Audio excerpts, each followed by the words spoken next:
What's good? You talking sports today? We got a lot to talk about. We got a lot to talk about as far as talking sports. Cavs, Browns, Indians if we need to, but we talking sports. That's right. That's right. So let's go ahead and let's dive right in.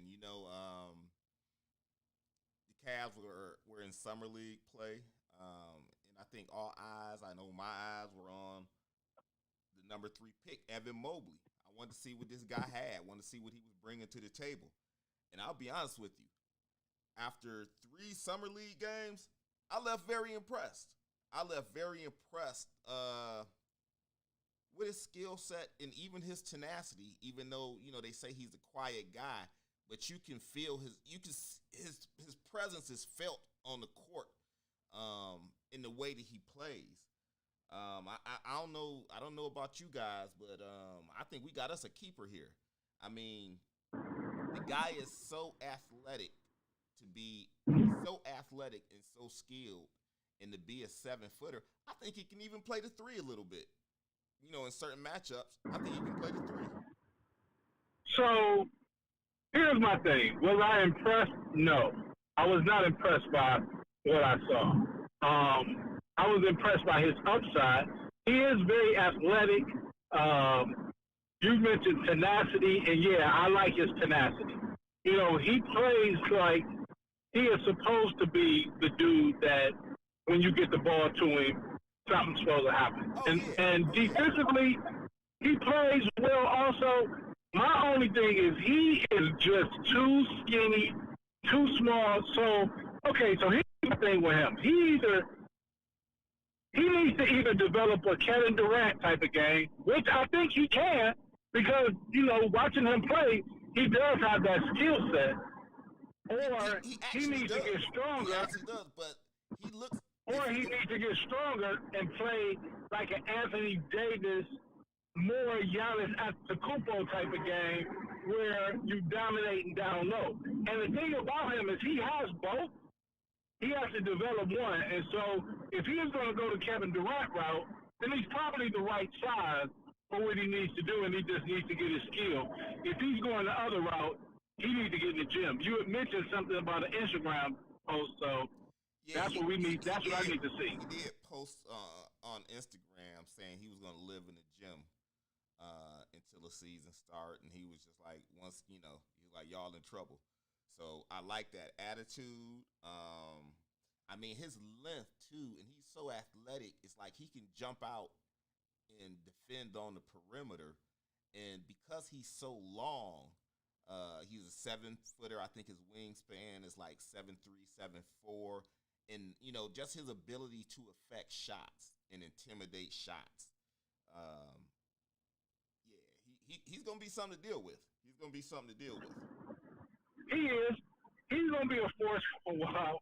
And seeing him play with Jared Allen is going to be nice. Right. And with Connor Sexton, you got something. But, again, to me, he is a long way from where he needs to be. And that's not a bad thing. That's not a bad thing because he'll get opportunities, but he is a long way from where he needs to be. Well, go ahead. He's a rookie playing in summer league, so yeah, he's nowhere near where he will wind up. But you can see the talent. Now, well, the thing that I like about the thing I see about him is, he's really skinny. But when you come in the league, you're skinny. Remember MJ and all those other guys came in the league, and Kevin Grant Hill and all those guys. 165. Remember when Kevin Durant first came in the league? He couldn't. Right. Right. He couldn't bench 125, like not even once. But the thing I like him, and I've never seen this done, not to say that he can do it. Has anyone seen the offense run through a center? No, but let me tell you something. One of the things that really Hakeem Olajuwon? I was say not in 20, 30 years. I was gonna say not in about 25, 30 years. Not about 25, 30 years. No. What I'm saying is, how you got Shaquille O'Neal? What I mean is, you got the ball. Say you got the ball on the block, and they just run the offense or pick and roll through him. And, because he can spot up and shoot, that little 20, not 20, like 12 to footer right there off the glass on each angle. And then, run, when you get in a triple threat you get to a triple threat position. That means you can either pass to the cutter, you can shoot that jumper, or you can reverse it and take it to the hoop, or whatever, however you want to do it. Right. With him starting, and him initiating off of him. When it comes to the point guard, everything breaks off through him. The reason I'm saying that, because he has unique passing skills because he used to be a point guard, and he can handle the ball. Well, his passing skills I'm not saying has already impressed me in the summer league. He had 7 assists. That's what I'm saying. He used to play point guard, and then he grew. Right. That's why he got those ball skills. Right. So I'm just saying, and even on the defensive end, when he, whichever ones if he's checking the ball or he's going with the other man, he has really quick feet. I'm impressed with him. And I think from this point on, he's only going to get better. And he's going to learn. No doubt. So I'm impressed with him. I think out of those two, but, Dion always called me a homer. Maybe I am. But I think he's the best of the three. I think he got the most upside of the three. So I'll say that. I'll say he has the most upside of the three, but I don't think he's the best of the three. So now, and I'm just talking about right now, because long term, you never know. But that Jalen Green kid, that dude can ball. Like, that dude he is I'm supposed to be here type of player. Right. He is scary good. He's scary good in that he hasn't even truly played in an NBA game yet, and you could just tell he's a scorer. Like, nobody can stop him. Right. He can get his at any time already. So yeah, he's scary. Okay, yeah, already I do see that, but I see Evan Mobley being the same type of dominant player. And I mean dominant, not in the same sense of being dominant. I think he's going to be I definitely see the Anthony Davis comparisons because, like I said, even just defensively, the way he can alter shots and on the perimeter, when you got a guy that's 7 feet tall, and he can move laterally like that, so you can kind of that lateral movement. Yeah, you can stay in front of these guards, and not that you have the foot speed that they have, but when you have a 7'4" wingspan, you have pretty good recovery abilities. You know what I'm saying? So yeah, you can get a step or two on me, but my wingspan is 7'4", buddy. I'm still blocking that shot. So yeah, if I was picking in the draft, I had the number 1 pick, I would pick Evan Mobley, because just like you said, there's so much that he brings to the table, especially from the defensive standpoint, from the passing standpoint. And although he is not a NBA elite scorer, and that's unfortunate on the summer league, yet you can tell that he will be, because he is aggressive. Right. And I like that. I like that he knows that when the ball is in his hand, it's time for the offense to go. And so it's a lot that I like. Sure. But if I had to pick for 1 year, I got the Jalen Green dude, just because what I like about him is he knows that he is the show. Right. Like, he plays like, okay, y'all came to see me, right, and I'm about to sit up and I'm about to make it happen. Watching a star in the making. You know he's a star in the making. Right. So and it's funny too, because when we thought initially that Houston was going to take Mobley and we were going to get Jalen Green with the 3rd pick, we had all but ushered Colin Sexton out of town. But since it didn't work out like that, and we got Evan Mobley, now the Cavs have even opened up negotiations with Colin Sexton again to sign him to an extension. And to be honest with you, I'm happy. I'm glad about that. What? I like their starting five now with Cole at the 3, and then you got the 2 smaller point guards, but they make up for we make up for their lack of height with the twin towers. Right. And then I'm gonna tell you, in certain lineups, Evan Mobley can play the 3. I'm telling you, he can play the 3. Well, you know what? Evan Mobley, the way he moves his feet and the way I stand, this is a lot premature. But he reminds his skill set on the defensive end reminds me of how Scottie Pippen moves his feet. Okay. He just reminds me defensively of somebody who is just a terror on the defensive end. And I think he's gonna make his name on the defensive end before he makes it on the offensive end. I think I can see that. To be honest and with he you, can pass the ball. Yeah. I don't know. I think he's gonna be. I could see him actually just being effective and efficient on both ends of the floor. Like I could see him averaging a double because offensively he's not limited. He can put the ball on the floor. He can spot up and shoot.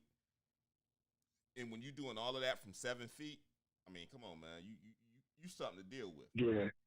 And I think our potential to be a really good defensive team because what's the other center? Isaac Okoro? Did you see Isaac? No, the center. What's the Jared center? Allen. Jared Allen. Jared Allen. He is very good defensively. He is. I could see us, and then put Isaac Okoro, who's going to be the guy that checks your 2s and 3s, depending on the matchups, or really even your 1s, depending on the matchups. Right. But he's a wing that can defend. And did you see? I like his projected growth too. Like, you know, the reason that he played in Summer League this year was so he could work on his ball handling skills and his ability to set up his teammates, kind of like be a playmaker. You know what I'm saying? Because typically when he's on the court with either Darius Garland or Colin Sexton, and they're pretty, you know, ball dominant guards. So this was an opportunity, you know, in a competitive setting for him to work on his ball handling and his ability to play make. So I like where he's projecting, and yeah, I'm liking the Cavs starting 5, man. They also had Lamar Stevens and Broderick Thomas playing on their summer league team. You know, those are two of their two-way contract guys they have with the G League. And Lamar Stevens has actually been signed to a real NBA contract, where I think it was like a 2 or 3 year deal or a 2-year deal with a player option or something. Yeah, I've always told you I like this game. I'll tell you what, Steve, and he was knocking down Thomas his got a little more. Yeah, Thomas got a little more to show me. Thomas, okay, so they have him in the summer league handling the ball, and I'm not comfortable with him handling the ball yet, and that's the summer league. So I know that we were pretty googly about Thomas when he first came up because we like this story, but he still got a ways to go for me. But I do like Stevens. I do like Stevens a lot. I actually like the roster, and when I say the roster, I like the mix of talent that they have in helping the organization get to the next level. And what I mean by that is if you roll out a starting lineup, you know, with your prize rookie, with your draft picks plus Jared Allen. So you talking at the 1, Colin Sexton, at the 2, at the 1, Darius Garland, at the 2, Colin Sexton, at the 3, Isaac Okoro, at the 4, Evan Mobley, at the 5, Jared Allen. Then coming off the bench, you coming with Dean Wade, Kevin Love, Larry Nance Jr., Ricky Rubio, Jetty Osman, and then these two-way guys. I forgot about Jetty. These two-way guys that I brought up, Lamar Stevens and Broderick Thomas, and let the cream rise to the crop out of those bench guys that I named. And I think that's like a roster. If they stay committed to those guys, they could make the playoffs next year. I ain't want to have guys make the playoffs, but Cavs will not be better. They will be like. Did they add 2 more teams to the playoffs though? So it's possible. The Cavs will be the it's not the worst, the 5th or 6th worst team in the league. Well, let's put it this way: they could at least make the play-in. No, I don't agree with that. I don't agree with that because again, I look at players like Darius Garland, Colin Sexton, Isaac Okoro. they're going to come, and even Jared Allen, they're going to come back better next year than they were this past year because they're all very young players who are still growing and developing. So, okay, we'll see. We will see. And you know what else we going to see? What's that? Hold on, let me say this real quick before we talk about, while we still talking about hoop. Have any of y'all ever watched the basketball tournament? And I know that's off track, dog, but I just wanted to ask real quick. Have any of y'all watched any of them games? What basketball tournament? TBT, the basketball tournament. That thing where a winner takes all, you get $1 million if you win the whole thing. Carmen Crew is the team from Ohio. I've watched it before. I haven't watched it this weekend or anything, but I've watched it before. Okay. All right. We can keep on going, but man, y'all gotta watch that. That is some good basketball, man. That is some good basketball. They got the Elam ending where in the fourth quarter of the game, at 4 minutes left, at the next dead ball, the final score has to be the team that's leading plus 8. They call it the Elam ending. So they turn the clock off, and that team is just trying to score 8, and the next team is trying to score 8 plus whatever deficit they had. It's live. You should check it out. So, dog, you know what else is live? You know what else is live? What? Here we go, what? Brownies. Here we go. 7 p.m. 7 p.m. The Browns kick off this preseason against the Jacksonville Jaguars. 7 p.m. You know, what you got for that? What you got for that? I want to ask you guys, who, because I hear that the regulars are not going to play. They're not going to play a lot. The starters. Who are you guys watching for? Well, so dog, hold on a second, dog. Before we go into that, how you feel about the starters not playing? Why should they? And with injury. Well, we already seen what Kansas City Chiefs. They're starting their starters for 2 series. So. Okay. All right. Okay. You do. Right. You do. You don't have to follow their model. We already seen how they did things without having practice last year. And they practiced hard. So last year they weren't even practicing. As long as they're practicing and getting their timing down, it doesn't matter to me. That don't concern me. It don't. It doesn't matter to me because they're in the same defense, they're the same offense. It's only one game. You're sure they're gonna get some time left. So it doesn't bother me because this is preseason game 1. You eventually want them to play, but with the risk of injury, I don't have a problem with them not playing. And that's my thing, the risk of injury. Right. And everybody at this time, man, is grabbing on the hammies. They don't want to tweak their hammies. And I think they got like 4 or 5 players with hammy issues. Right. And you're right. And to be honest with you, I don't have a problem with them not playing either. I think that's just being smart. But to kind of follow up on what you were saying, though, Trey Love, I think it's 2 categories of players to watch. I think it's players to watch because they need to have a good game or have a good showing, and then it's players to watch because you just want to see them. You're just curious. Yeah, right. So. All right, so if we can go, I just want to know which guy Charles is going to watch. So, and again, I'll give you my guy. Well, I'll give you some guys that I have. So players who I think need to have a good showing, and when I say a player needs to have a good showing, it's like, okay, you're not a rookie. You've been in the league, but you just need to show that you're ready to hold it down and perform well this year. I got Greedy Williams at the top of that list. I think Greedy Williams, and again, I'm sure he probably puts himself at the top of that list because I'm sure he wants to test that. He want to test that shoulder out too. He want to hit somebody. Right. You know what I'm saying? And see what it do. Mm-hmm. So see how it's gonna hold up. Right. And of course, he's in a battle for a starting position. So we want to see what he looks like. Somebody else that I have on that list is Mack Wilson. Okay. You know, they say Mack been balling out in camp. I know. And as it stands right now, he's going to be the starting Mike linebacker. Right. That's what they're saying. That's what they're saying. But he also too is involved in the competition. He's involved in right. And if you follow me, so who I want to see? I want to see JOK.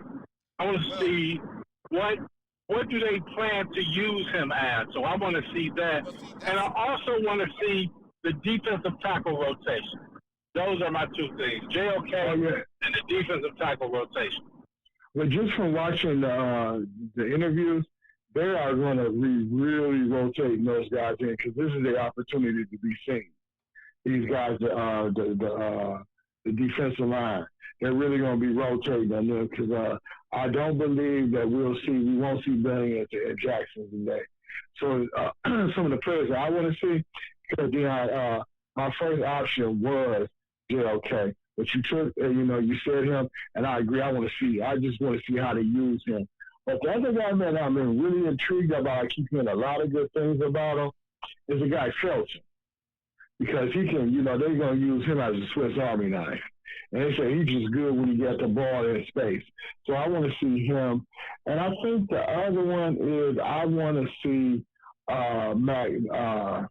Somebody just said Mack Wilson. I want to see him as well because he got all the physical skills, but last year, he would get there to make the tackle, but he would miss it or something. So he was lacking confidence last year. So, he had something to play for. Many people say he had a young son, and when you got something to play for, you really can step your game up. So I just want to see him.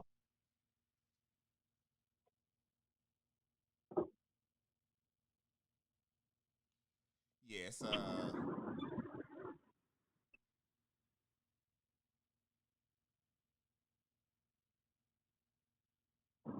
I guess the one thing that's good about this type of situation is, now we need to see how solid is our backup. How solid is, hey, speaking of that, and we ain't talked about this, what the heck is going on with Ty McKinley? Ty McKinley hasn't reported to the team yet?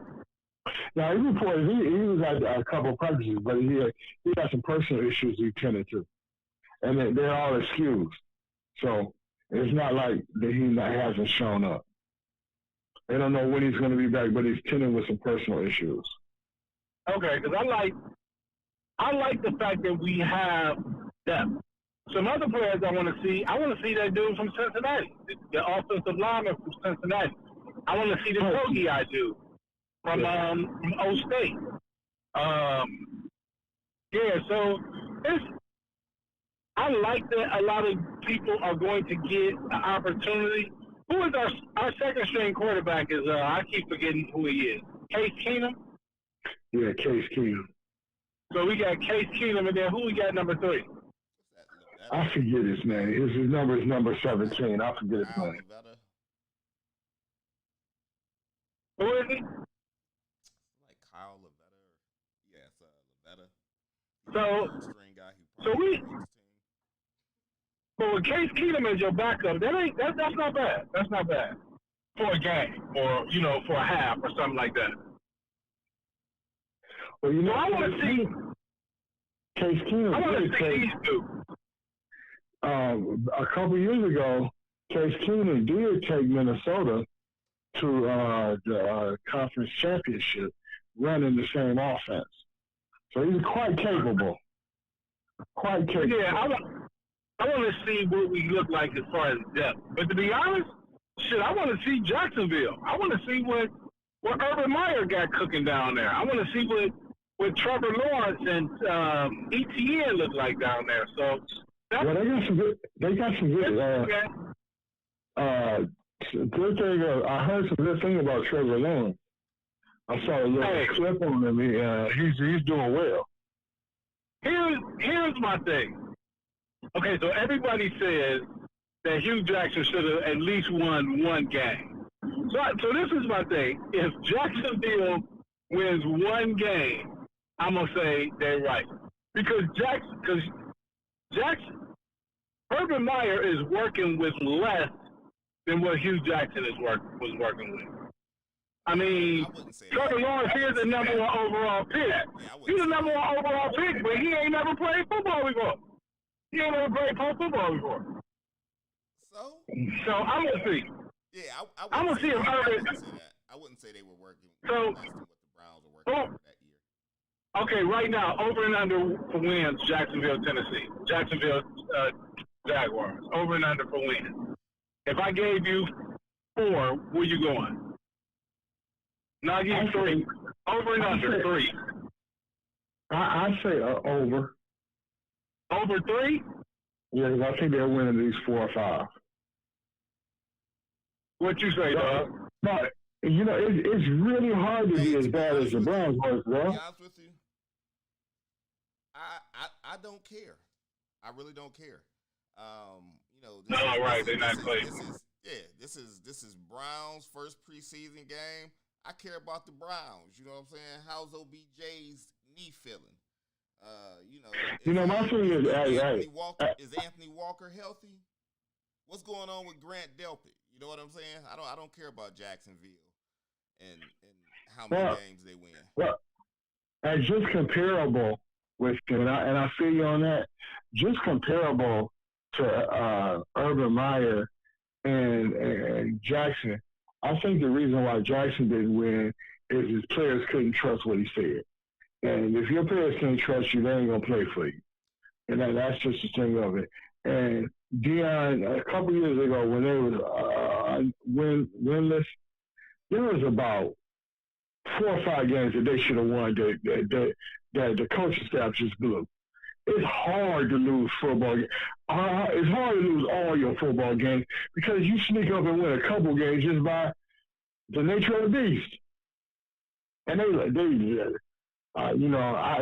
feel Sean, Jacksonville, let them do what they do and let us look at our own squad. But just looking overall as a big football fan and Urban Meyer being from Ohio and all that, I kind of interested in what they're doing. I am. Because we didn't have football in 8 months? Was it like 8? It's definitely been a while. So, that's all I'm saying about that. And, dude, hey, Deion, when you left when we were at the Browns camp, and Sean, I wanted to talk about this because we didn't say it on air. What I'm really interested in, and we're not going to see tonight, is that Myles Garrett and Jadeveon Clowney. Dude, Kashawn, you can attest, man, they was just beating the quarterback at the ball every game. I mean, every play. I was impressed with them.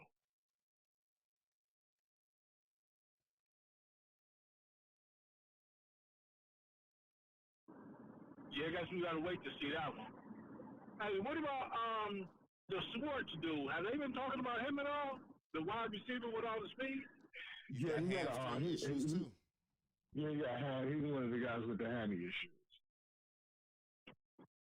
Hey, exactly trying to say. He tried to warn y'all about them soft tissue injury. Well, he tried to warn y'all, baby.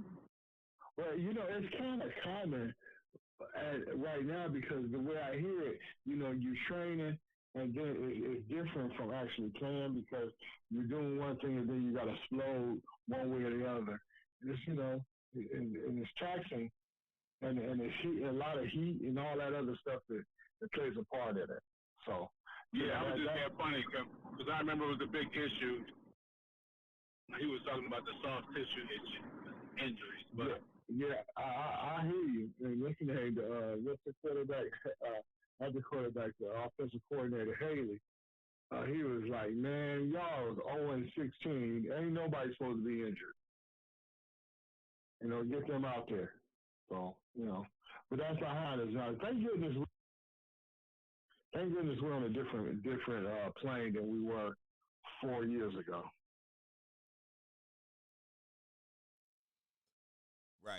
Right. Yeah, things are a lot different now than they were then.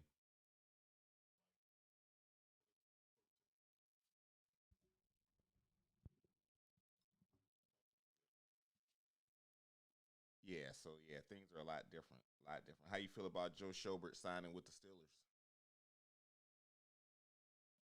I was just thinking about that yesterday, man. You know, I'm a Joe Schobert fan. Um, you know, I can't wait to see it's Nick kind of Chubb like run through him. I can't right, wait to right. see. But I you know, can't wait to see Kareem Hunt just running over the boy, yeah, I mean, you know, burning him you on. play for the Steelers, man. I could see him trying to check Kareem Hunt on a wheel route. You know what I'm saying? Touchdown. It can happen, but you know, Schobert's a really good player, though, man. He's a Pro Bowler. Schobert's Did you know well, that? he was an last year, alternate man? 1 year. He was an alternate in 17. Okay, Schobert's a you solid know, player. He's a solid player. He's not a good player. He's not an impact player. He's a solid player. Okay. He's a solid player. Maybe not, but last year he made 141 tackles. 8 yards down the field or further. He also had 4 picks, one of them a pick 6. Okay, And I mean, like to 3 be honest with you, I'm not recoveries. trying to knock Shobert. Shobert he's a nice player. He's good. He's just not really what you would call an impact player. Like, so do I wish he was here? Yes, I do. I wish he was still here. But I understand an organization that's financially responsible and simply just doesn't want to overpay for talent. And I'm not mad at that. I'm not mad at that either. I'm not mad about it. But do I wish he was here? No, I don't, because I think we got better linebackers than him. Do I think we have better linebackers? Yeah, because he's not a speed guy. I mean, would you rather have him or I'd rather have Walker here. No, I would definitely rather have Walker here. Not only from a physical standpoint, a physical talent standpoint, but also from the standpoint of just how he apparently is able to connect with people and lead people. That's very important too. You know what I'm saying? And I know Shobert was often credited for helping people get lined up and helping set up the defense. But again, I could be wrong, but it just comes across like Anthony Walker connects on a different level. Well, the thing I like about the Browns is they have that voice on every level. Right. Each level, you got a strong voice, and the strongest voice on that defense is Myles Garrett. Right. That's true. He does the talking, and he answers it by his work ethic. That's true. I think during the game intro, the person that does the talking every time, like big games, is Myles Garrett. He's the one that's doing the talking. Yeah, I mean, but that's also true because he's for the defense. Yeah, but that's also too because he's the biggest name on there, so he's going to be the one mic'd up when ESPN. So, what do you say? Come on, guys, let's really play great today. No, it ain't none of that. Hey, Myles Garrett, the dude that got stoned while he was sitting in his car. What did that have to do with it? What does that have to do with it? Somebody punched him and ran, dog. Come on, what did that mean? Punched him and ran. What does that mean? What does that have to do with it? It don't have nothing to do with it. The guy was trying to get paid. He refrained from hitting the guy. All he did was after he bucked the guy up, the guy was going to, try to take him to court and get some money for it. That don't mean nothing. I'm saying his play on the field, he said, "This is what I want for y'all," and he goes out and he plays that way. And you follow the freaking leader. That's what you do. Well, I think he leads by example, but I also think there's other people on the team, even on the defense, that I think are leaders. Like, I don't think you can just point one guy and say he's the leader of our defense. You can say he's the best player on our defense, but I don't think you can just say. No, I didn't say he was the voice. I said he was one of the voices. He's definitely one of them. Also the loudest voice, huh? Well, I don't. That's the point I was. That's the point that I was trying to contest a little bit. Is I don't necessarily know that he's the loudest. I just think that he's probably because of who he is. He's definitely has the biggest name. So if I'm gonna pick up a soundbite, who am I gonna pick up? Myles Garrett or Mack Wilson? You know. No, but I agree with Trey. I agree with Tracy saying. He's saying that there is a vocal person on each level. We know that the Johnson dude is a vocal level in the backfield.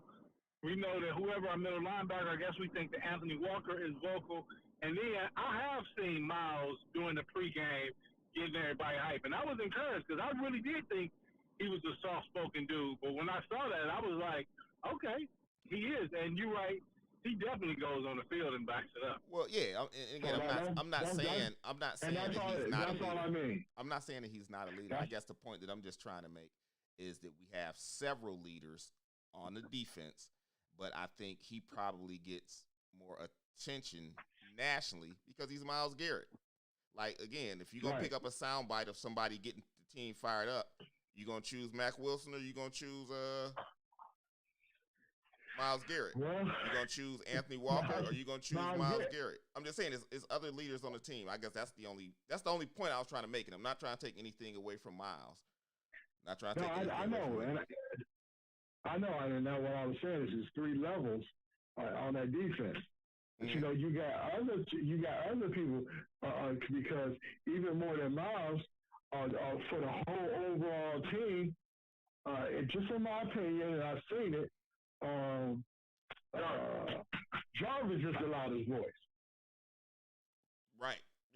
Yeah, Jarvis is clearly a leader. So Jarvis be like, man, that shit is contagious, bro. That shit is contagious. It's contagious. He said that 3 years ago. It's contagious, man. Nick Chubb is a leader, but Nick Chubb is a leader too. Yeah, Nick Chubb don't talk that much, though. Right, but that ain't his style. But he's a leader. Right. But J.C. Tretter's a leader too. Yeah, he's one of the leaders of the doggone league. Right, and then how can you not say your quarterback isn't a leader? Right. That's what I'm saying. They always show that highlight of Baker. They show that highlight of Baker and Miles where they both jump in the air and, you know what I'm saying, do like do that bump, you know what I'm saying? But you don't think other players do that sometimes too, you know what I'm saying? But they don't show those. They show guys that were former number one picks. Yeah, I just think Jarvis just to me is the heart and soul of the Browns. He's that toughness. Just that if toughness. I had to put the turnaround, if I had to put the turnaround of the French, and that's a lot. But if I had to put who helped change the locker room culture or just like the culture, I would say it was Jarvis. Because he definitely brought a mentality, you know, the whole contagious clip that was on Hard Knocks when Browns did Hard Knocks. Yeah, it was classic. Yeah, so, you know what? So let's even talking about the Browns, let's take a little bit of a step back because there were a couple of players that we really didn't dive into in terms of players who need to show. And not just giving names, but why they need to show. I'm thinking about Jordan Elliott. You remember him? Yeah, I hear Jordan Elliott is doing well in practice. Okay, so he's doing well. Right, I hear that too. You know what I'm saying? And I hear that, you know, in the off season, how he physically remade himself and he's so much stronger and yada yada and yada yada. But I'd like to see it on the field and see what it looks like.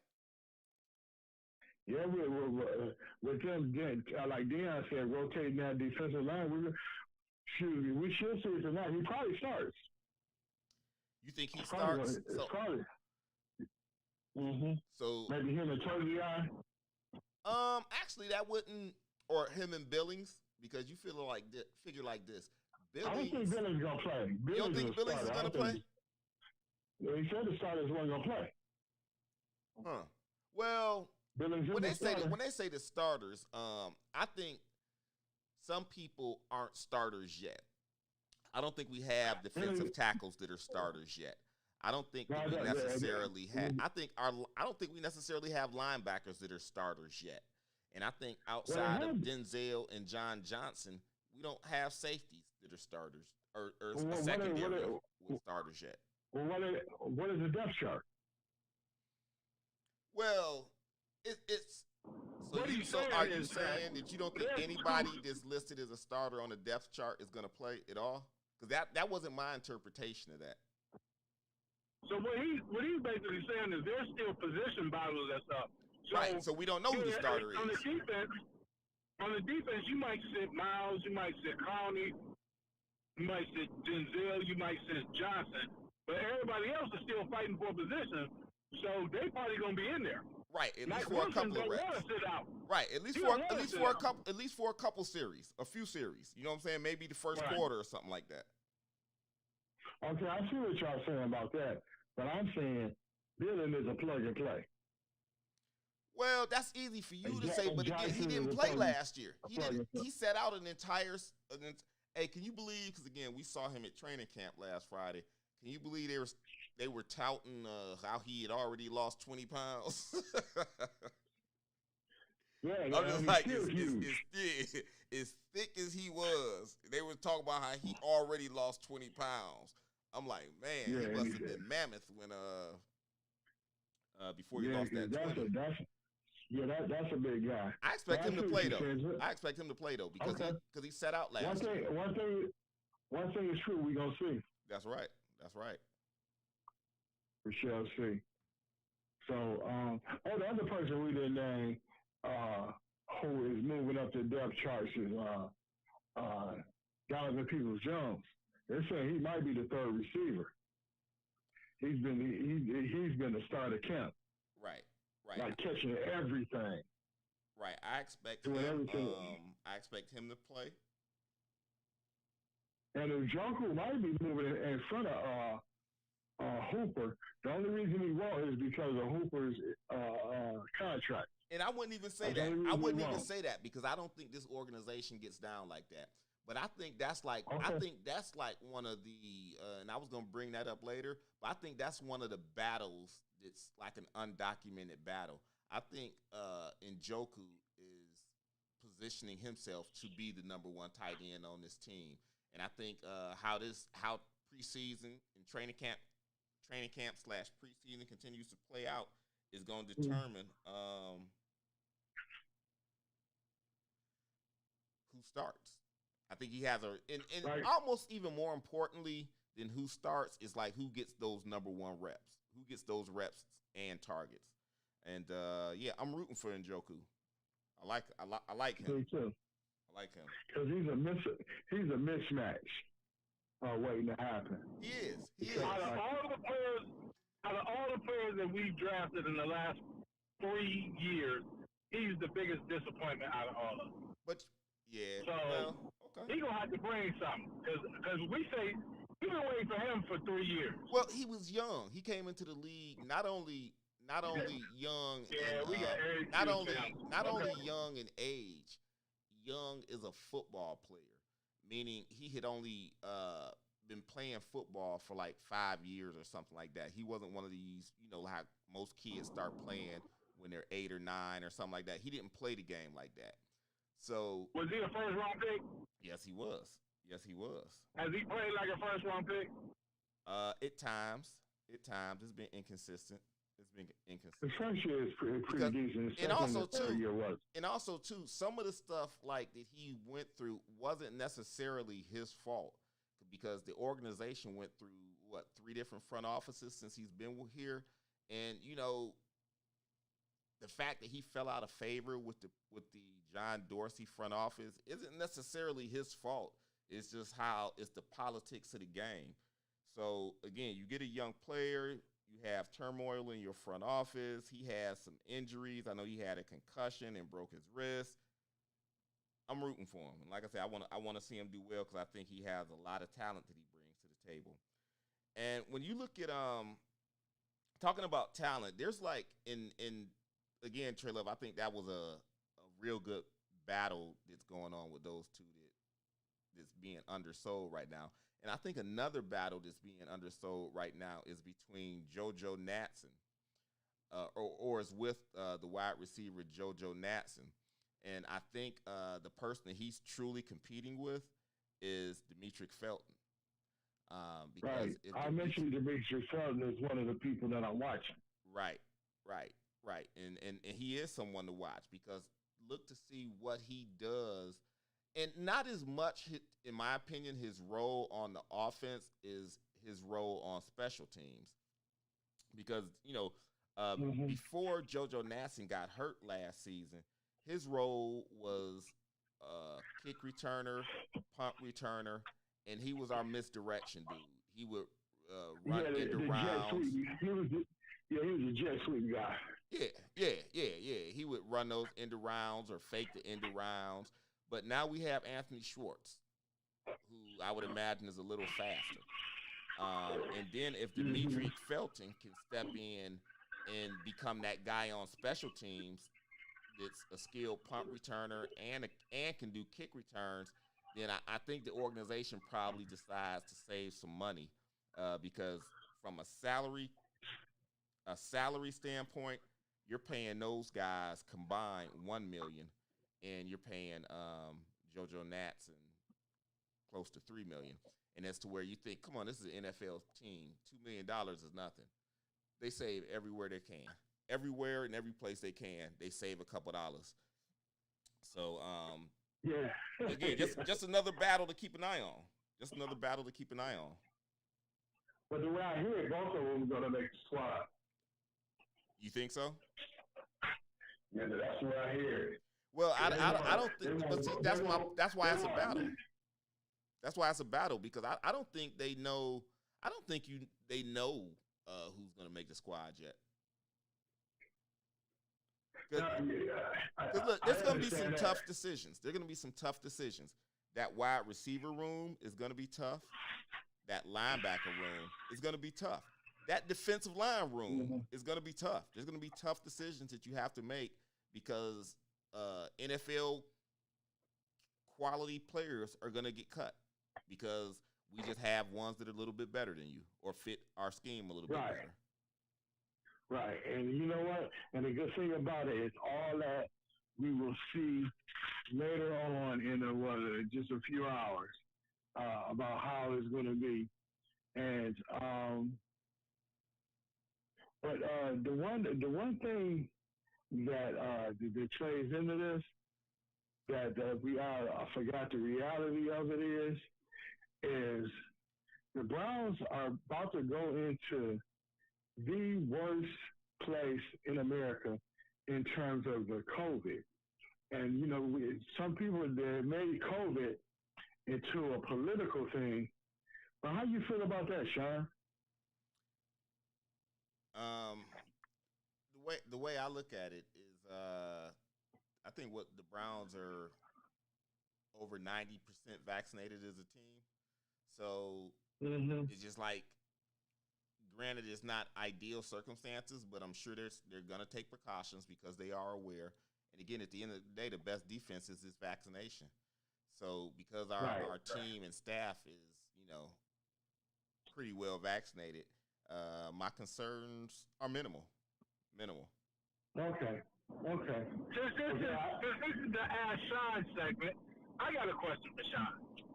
So, Sean, you sent me a text a couple of days ago, and I want you to talk about that text you sent me. After when we go into the Baltimore game, our record is going to be, what did you say? Oh, I got it. I said, so I looked at the Browns schedule, and I know you shouldn't do this is going to be our record at this point. But I realistically looked at it, and if you haven't done it, I think you probably should. We realistically can be 10-1 going into our Monday night matchup with the Baltimore Ravens, and that's actually what I project.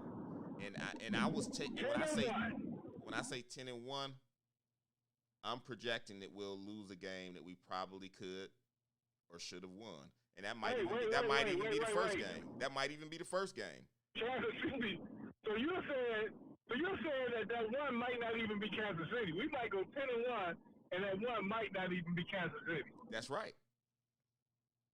Wow. When I looked at the schedule, and we should probably be favored in all 10 of those victories. I'm not saying Kansas City. We should be favored in those games. There was not a game on there that I saw that I'll say, yeah, that team should be there. So it's surprising. The one thing that I like about it, again, like I said, the way the schedule is. So you saying I'm not crazy? I like the fact that you called it first. You know what I'm saying? If they end up going 10-1 at that point, and it is doable, I can say Doug said this way back in the beginning of August. Right. Mm-hmm. Right. And I mean, that's the type of thing it's for us to say. It's not for them to say. It's for us to say. You know what I'm saying? And I was thinking, Sean, when you said that, I was like, 11-0 ain't out of the picture. It's not. It's not. Okay, fellas. Okay, wait a minute. I already gave y'all a mulligan and let y'all smoke the weed at 10-1. But now y'all saying 11-0, and we got to play Kansas City? Come on, yeah, y'all. I didn't say Weed is not legal in Ohio. Weed is not legal in Ohio. Where did y'all go? Dog, is it so impossible that they can go 11-0? Is it impossible? You look at the record. Why can't they beat Kansas City? Hey, so I mean, anything could happen. Anything could happen. Let me give a quick plug too for our fantasy football special that's going on this Thursday, August 19th, 7 p.m. So, if you're playing in a fantasy football league, do you want to win that league this year, or do you just want to play? You just want to give your money away, or you want to get in the league and you want to win? Because if you really want to win, you will watch our fantasy football special this Thursday, August 19th at 7 p.m. Make sure you tune in because if you tune in, you can ask questions. You know what I'm saying? Whatever type of league you in, whether it's PPR, traditional, ask questions specific to your situation to help you prepare for your draft, to help you see what you should be doing, whether you're in a keeper league, any question you got, you want to check this show out, and you want to you don't want to just watch you want to watch the show, let's say, in replay, but you really want to take advantage of our fantasy football guru, run some questions by him, get the answers, win your league. Don't just play in it. Yeah, I really want to be a part of that show because in our league, I'm the number 2 pick. See, you got big questions. I'm sure you got big questions. You need to know. You need answers, right? Mm-hmm. Yeah, so, here at We Talkin Sports, we go to the guru, too, when we have questions, too. So, yeah, no shame in the game. I was thinking about picking up Eddie George in the second pick. Right, yeah. You definitely need to talk to the guru. I definitely need to talk. Okay. Hey, brother, you definitely need to listen to this show. You talking about that. Definitely need to listen. Hey, so real quick before we wrap this up, everybody tell me who's your player you really got an eye on tonight? Who you looking at tonight? DJ. J.O.K. Trey Love. J.O.K. Donovan Peoples-Jones. Okay, I'm going to take Greg Newsome. I want to see what the Rooks got. So, hey, who you got? Tell us next week. We Talkin Sports. Again, follow us on Facebook, Instagram at We Talkin Sports, and at Twitter, We Talkin Sports 2, TikTok, We Talkin Sports 6. Until next week, here we go, Brownies. Here we go.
you.